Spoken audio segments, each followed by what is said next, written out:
মুশরিক যে অমুসলিম ছিল, ইসলামে আসছে, আইসা আবার যদি ইসলামে অমুসলিমদের মধ্যে ফিরে যায়, সে মুসলমানদের মধ্যে সমাজে ফিরে আসার আগ পর্যন্ত তার কি হয় না, কোনো আমল আল্লাহর কাছে কবুল হয় না। 1।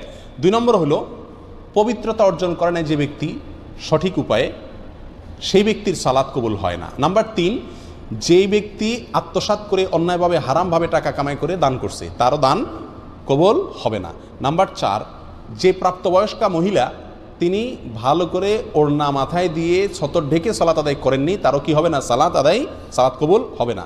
নাম্বার 5, যে মহিলা সুগন্ধি লাগায় মসজিদে গেছেন, বাহিরে গেলে তো আরও ভয়াবহ অবস্থা, সেই মহিলা ওই সুগন্ধি ধোয়ার আগ পর্যন্ত, গোসল করার আগ পর্যন্ত, দূর করার আগ পর্যন্ত তার সালাত আল্লাহর কাছে কি হবে না, কবুল হবে না। নাম্বার 6, ওই ইমাম যিনি মানুষের ইমামতি করলেন অথচ মুসল্লিরা তার উপরে ন্যায়সঙ্গত, যুক্তিসঙ্গত বা শরীয়তের দৃষ্টিতে কোনো কারণে অসন্তুষ্ট।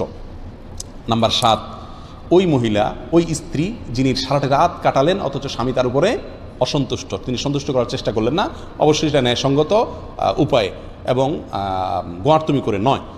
নাম্বার 8, ওই কৃতদাস যে মালিকের অনুমতি ছাড়া ভেঙে গেছে, অথবা ওই দুই ভাই নিজেদের ভিতরে ঝগড়াঝাটিতে, মারামারিতে, কাটাকাটিতে লিপ্ত। নাম্বার 9, ওই কপাল পোড়া যে নবী সাল্লাল্লাহু আলাইহি সাল্লামের শহর মদিনাতে অশান্তি সৃষ্টি করে অথবা অশান্তি সৃষ্টিকারীকে জায়গা দেয়, মদিনা শহরের পবিত্রতা নষ্ট করে। নাম্বার 10, ওই সন্তান যে মা বাবার অবাধ্য, নাফরমান, মা বাবার নির্দেশ অমান্যকারী।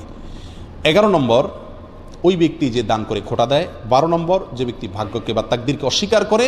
আর 13 নম্বর, ওই শাসক যিনি আল্লাহর বিধান অনুযায়ী তার প্রজাদেরকে পরিচালনা করেন না। আল্লাহ তাআলা আমাদের সবাইকে এই 13 শ্রেণীর প্রত্যেকটা থেকে নিজেদেরকে মুক্ত করার তৌফিক দান করুন।